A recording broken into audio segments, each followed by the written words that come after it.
Hello everyone, मैं मनीषा बैरागी स्वागत करती हूँ आपका एमएलटी एजुकेशन पॉइंट पर।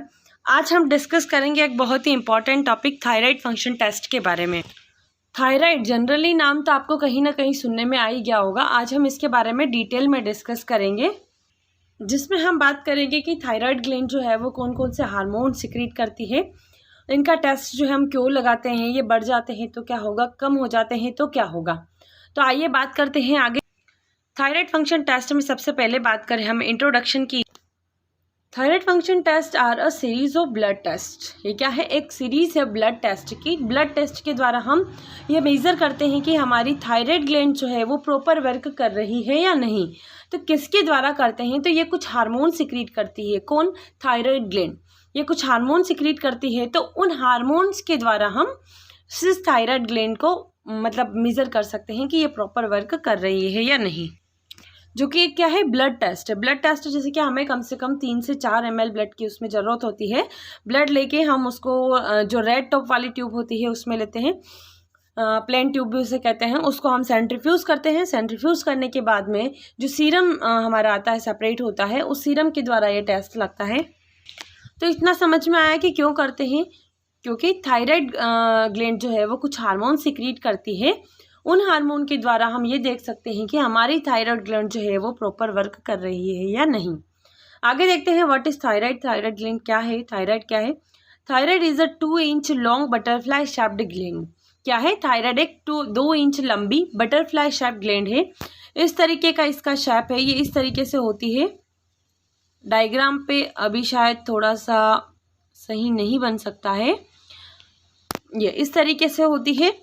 कहाँ पे लोकेटेड होती है? In the front of neck below the larynx और वॉइस बॉक्स। वॉइस बॉक्स या फिर लैरिंग्स के नीचे, ये यहाँ पे हमारा क्या होता है, लैरिंग्स होता है। और अपर टॉप ऑफ द कहाँ पे होती है, ट्रेकिया। ट्रेकिया के ऊपर प्रेजेंट होती है। ये यहाँ हमारा ट्रेकिया है, एक साइड हमारा राइट लोब, एक साइड हमारा लेफ्ट लोब होता है। थायराइड ग्लैंड का काम क्या होता है? तो the thyroid job is to make thyroid hormone. Thyroid hormone secrete करती है, which are secreted into the blood. Blood में सिक्रीट होती है, then carried to every tissue in the body. फिर वहाँ से ये कहाँ ले जाए जाते हैं, हमारे बॉडी के एवरी टिश्यू में, प्रत्येक टिश्यू में ले जाए जाते हैं, जहाँ इन हार्मोन का काम क्या होता है, thyroid hormone regulate metabolism the way the body uses energy. क्या काम करते हैं थायराइड हार्मोन? रेगुलेट करते हैं किसको, मेटाबॉलिज्म को, जिससे कि हमारी बॉडी के सेल्स जो है उस एनर्जी को यूज़ कर सकें। और क्या काम होता है इसका, देखते हैं। Thyroid gland also affect brain development. Brain development में भी मदद करती है। ब्रीदिंग, हार्ट, नर्वस सिस्टम को के काम करने में भी ये हेल्प करती है। बॉडी टेम्परेचर को भी मेंटेन करके रखती है। मसल स्ट्रेन के लिए, जो प्रॉपर वर्क कर सके हमारी मसल्स, उसके लिए भी। स्किन ड्राइनेस में भी मदद करती है। मेंस्ट्रुअल साइकिल और वेट पे भी इफेक्ट डाल सकती है। हमारी थायराइड ग्लैंड जो है वो 2 तरह के हार्मोन बनाती है, थायरोक्सिन और ट्राईआइडोथायरोनिन। अब देखते हैं कि कैसे इन हार्मोन का सिक्रीशन होता है। तो इन हार्मोन के सिक्रीशन के लिए सबसे ज़्यादा जरूरी क्या होता है, iodine. Iodine is essential for formation of thyroid hormone. इनके नाम से समझ में आ रहा होगा, थायरोक्सिन, जिसे हम टेट्राआइडोथायरोनिन भी कहते हैं। टेट्रा मतलब क्या होता है, 4, मतलब कि इसमें 4 आयोडीन के एटम से भी ये मिलकर बना हुआ होता है।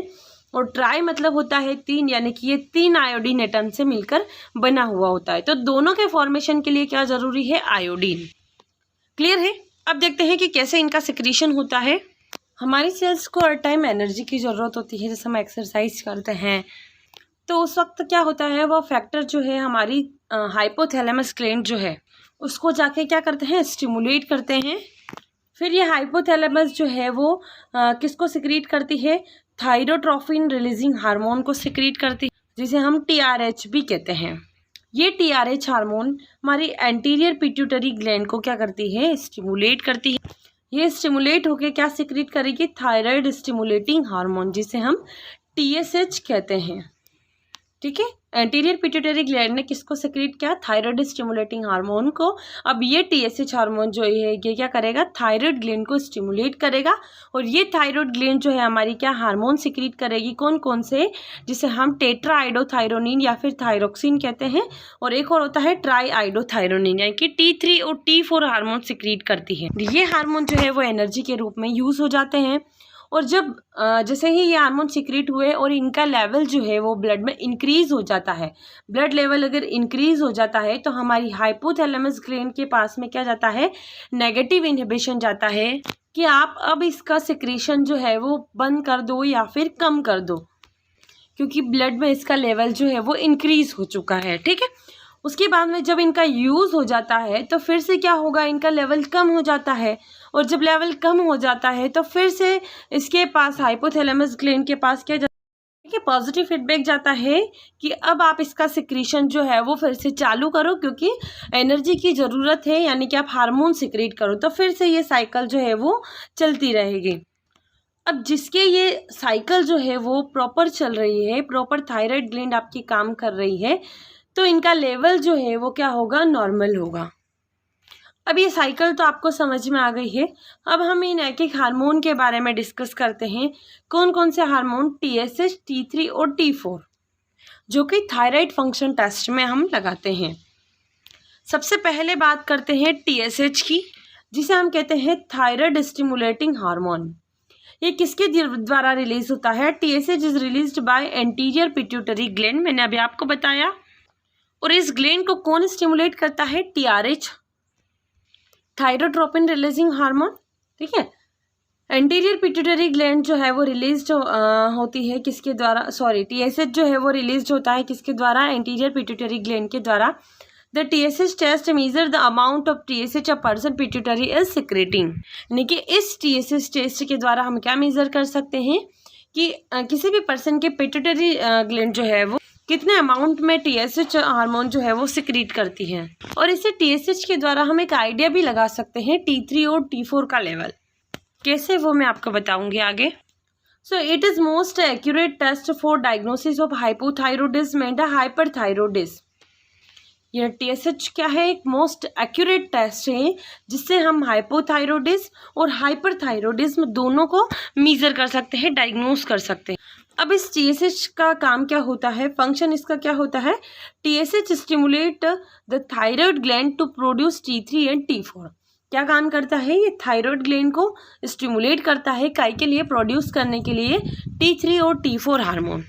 अब देखते हैं कि अगर TSH का लेवल इंक्रीज होगा तो क्या होगा। High TSH level indicate that the thyroid gland is not making enough thyroid hormone, जिसे हम कहते हैं हाइपोथायरोडिज्म। इसमें क्या होता है? अपोजिट होता है। कैसे? अगर TSH का लेवल हाई होगा तो T3 T4 का लेवल क्या होगा? कम होगा। TSH का लेवल क्या है? इंक्रीज है, और T3 T4 क्या है? कम है। और T3 T4 का लेवल कम है, इसीलिए हम इसको कहते हैं हाइपोथायरोडिज्म। अब हाइपरथायरोडिज्म क्या होता है? इसके जस्ट अपोजिट। हाइपर में क्या होगा? T3 और T4 का लेवल क्या होगा? इंक्रीज होगा, और जबकि TSH का लेवल क्या होगा? कम होगा। समझ में आ रहा है? हाइपोथायरोडिज्म मतलब कि T3 T4 कम है और TSH ज़्यादा है। हाइपर मतलब T3 T4 ज़्यादा है और TSH कम है। ऐसा क्यों हो रहा है? हम डायग्राम पे चलते हैं। यहाँ आपको दिखाई दे रहा होगा कि ये जो TSH है इसका काम क्या होता है? थायराइड ग्लैंड को स्टिमुलेट करना। बट थायराइड ग्लैंड में कुछ ऐसी प्रॉब्लम आ गई है जो कि जिसके कारण ये हार्मोन को सिक्रेट नहीं कर पा रही, और अगर ये हार्मोन सिक्रेट ही नहीं हो रहे हैं तो इनका लेवल ब्लड में इंक्रीज ही नहीं होगा, और अगर इंक्रीज नहीं होगा तो नेगेटिव इनहिबिशन इसके पास जाएगा ही नहीं, और अगर इसके पास नेगेटिव इनहिबिशन नहीं जाएगा तो ये अपना काम जो है जैसे कर रही है वैसे करती ही रहेगी, और अगर वैसे ही अपना काम करती रही तो TSH तो बन रहा है लेकिन थायराइड ग्लैंड जो है वो हार्मोन सिक्रेट नहीं कर पा रही है। अब इसके जस्ट अपोजिट क्या होगा हाइपरथायरोडिज्म में? कि थायराइड ग्लैंड जो है वो हार्मोन सिक्रेट कर रही है T3 और T4, ब्लड का लेवल भी इंक्रीज हो रहा है, इनहिबिशन भी जा रहा है, पर हो सकता है कि यहाँ या तो हाइपोथैलेमस ग्लैंड में कुछ प्रॉब्लम हो या फिर पिट्यूटरी ग्लैंड में कुछ प्रॉब्लम हो, और उसके कारण TSH जो है वो सिक्रेट नहीं हो पा रहा है। क्लियर है। अब आगे चलते हैं वापस वहीं पे जहाँ से आए थे अपन। अब ये जो TSH का लेवल हाई हो जाता है, इसके कारण जो डिसीज होती है उसे हम कहते हैं हाशिमोटो डिसीज। अब ये तो हो गया कि इंक्रीज्ड लेवल होगा तो क्या होगा। अब देखते हैं डिक्रीज होगा तो क्या होगा। वैसे तो मैंने आपको बता दिया है कि डिक्रीज्ड अगर TSH का लेवल होगा तो क्या होगा। Low level of TSH indicate the thyroid is producing too much thyroid hormone. कि थायराइड ग्लैंड जो है वो ज़्यादा अमाउंट में क्या सिक्रीट करेगी, थायराइड हार्मोन, जिसे हम कहेंगे हाइपरथायरॉयडिज्म। और क्या हो सकता है इसमें, पिट्यूटरी ग्लैंड डिसऑर्डर्स। जैसे मैंने अभी आपको बताया कि TSH का लेवल जो है वो लो होगा क्योंकि पिट्यूटरी ग्लैंड में कोई डिसऑर्डर्स हो सकता है, या फिर एक्सेस थायराइड हार्मोन, या फिर ग्रेव डिसीज। नॉर्मल रेंज की बात करें तो आपको हर बुक में डिफरेंट जो है वो मिल सकती है। यहाँ पे हमने इसकी नॉर्मल रेंज बताई है 0.35 टू 5.50 माइक्रोलीटर पर ml। ये तो हो गया TSH के बारे में। अब हम बात करते हैं T3 और T4 हार्मोन के बारे में, जो कि किसके द्वारा सिक्रीट होते हैं, थायराइड ग्लैंड के द्वारा। मैंने आपको बता ही दिया है कि इन हार्मोन के फॉर्मेशन के लिए आयोडीन की जो है वो बहुत ज़्यादा ज़रूरत होती है, क्योंकि इसमें ये T4 जो है वो 4 एटम से मिलकर बना हुआ होता है आयोडीन के, और ये T3 जो है वो आयोडीन के 3 एटम से मिलकर बना हुआ होता है। Major hormone secreted by thyroid gland is thyroxine, यानी कि सबसे मेजर हार्मोन कौन सा है दोनों में से, तो वो है T4, because it contain 4 iodine atoms, क्योंकि ये कितने 4 आयोडीन एटम से मिलकर बना हुआ होता है। और उन्हीं 4 आयोडीन एटम्स में से अगर एक लेस हो जाता है तो वो क्या बन जाएगा, try iodothyronine. T4 is converted to T3 triiodothyronine by removal of 1 iodine atom। मैंने अभी आपको बता ही दिया है। T4 and T3 hormone is controlled by TSH hormone. ये जो T3 और T4 हार्मोन है वो किसके द्वारा कंट्रोल होते हैं, TSH हार्मोन के द्वारा। कैसे होते हैं मैंने आपको डायग्राम में अच्छे से बता दिया है, उसको अच्छे से देखना, डायग्राम को समझना, आपको सब समझ में आ जाएगा। The amount of TSH that pituitary send into the blood stream depend on the amount of T4। Means जो ब्लड स्ट्रीम में TSH जो है वो सिक्रीट होता है पिट्यूटरी ग्लैंड के द्वारा, तो TSH का अमाउंट जो है वो किस पे डिपेंड होता है, T4 या T3 के ऊपर। क्योंकि T3 T4 का लेवल के हिसाब से ही उस हाइपोथैलेमस ग्लैंड को सिग्नल जाएगा। अगर इंक्रीज हो गया है तो नेगेटिव इनहिबिशन जाएगा, और डिक्रीज हो गया है तो पॉजिटिव फीडबैक जाएगा। T3 टेस्ट जो है वो ऑफन यूजफुल होता है किसके डायग्नोसिस के लिए, हाइपरथायरॉयडिज्म के लिए। हाइपरथायरॉयडिज्म के कुछ केसेस में ऐसा भी हो सकता है कि जो T4 लेवल है, फ्री T4 लेवल जो है वो नॉर्मल रहता है, but free T3 is elevated. T3 जो है वो ज़्यादा हो सकता है, T4 लेवल जो है, फ्री T4 लेवल जो है वो कम हो सकता है। किस कंडीशन में, हाइपरथायरॉयडिज्म में वो कुछ केसेस में होता है, और T3 लेवल जो है वो ज़्यादा हो सकता है। इन हार्मोन का काम क्या क्या है वो देख लेते हैं हम। सबसे पहला तो है इसका मेटाबॉलिज्म का काम। ये क्या करती है, मेटाबॉलिज्म को इंक्रीज कर देती है ताकि हमारी सेल्स जो है वो ज़्यादा से ज़्यादा एनर्जी को यूज़ कर सके। आगे बात करें तो फिजिकल डेवलपमेंट के लिए भी ज़रूरी है, ब्रेन डेवलपमेंट के लिए, help the liver to function properly, क्योंकि इन सबको काम करने के लिए किसकी ज़रूरत होती है, एनर्जी की ज़रूरत होती है। और ये क्या काम करती है, मेन काम इसका क्या है, मेटाबॉलिज्म का।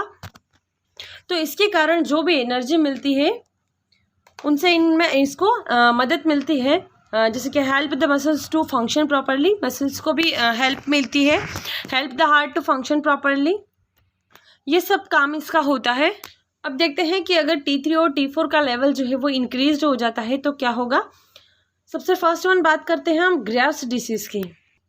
ग्रेव्स डिसीज़ एक ऑटो इम्यून डिसीज़ है जिसमें हमारा इम्यून सिस्टम जो है वो सेल्स को पहचान नहीं पाता है और फॉरेन पार्टिकल समझ के उसको किल कर देता है। अगला हाइपरथायरॉयडिज्म। अगर T3 और T4 का लेवल जो है वो बढ़ा तो क्या होगा, हाइपरथायरॉयडिज्म, क्योंकि हाइपर का मतलब क्या होता है, ग्रेटर देन, और इस कंडीशन में TSH का लेवल क्या हो जाता है, कम हो जाता है। ठीक है। अगर होता है थायरॉइड्स, इन्फ्लामेशन की कंडीशन में होता है, इन्फ्लामेशन हो जाता है हमारी थायराइड ग्लैंड में तब, तो इस कंडीशन में भी हाइपरथायरॉयडिज्म यानी कि T3 और T4 का लेवल जो है वो इंक्रीज हो सकता है। अब हम बात करते हैं decreased level of T3 and T4 की।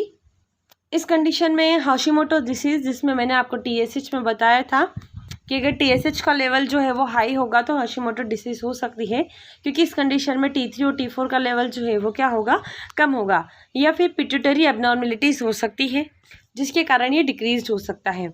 नॉर्मल रेंज की बात करें इसकी हम, तो मैंने आपको बताया ही है और हर बार बताते आई हूँ कि आपको हर बुक में इसका वेरिएशन मिल सकता है। कोई सी भी नॉर्मल वैल्यू है, सेम किसी में बहुत कम में मिलती है। T4 की लेवल इसमें है हमारा 5.0 टू 12.50 और T3 यहाँ पे YE हो गया है, यहाँ पे आएगा T3 का लेवल है 0.60 टू 1.81 नैनोग्राम पर ml। सो आज का ये हमारा थायराइड फंक्शन टेस्ट कंप्लीट हो चुका है। आई होप आपको अच्छे से समझ में आया होगा। Thanks for watching. Do like, subscribe and share.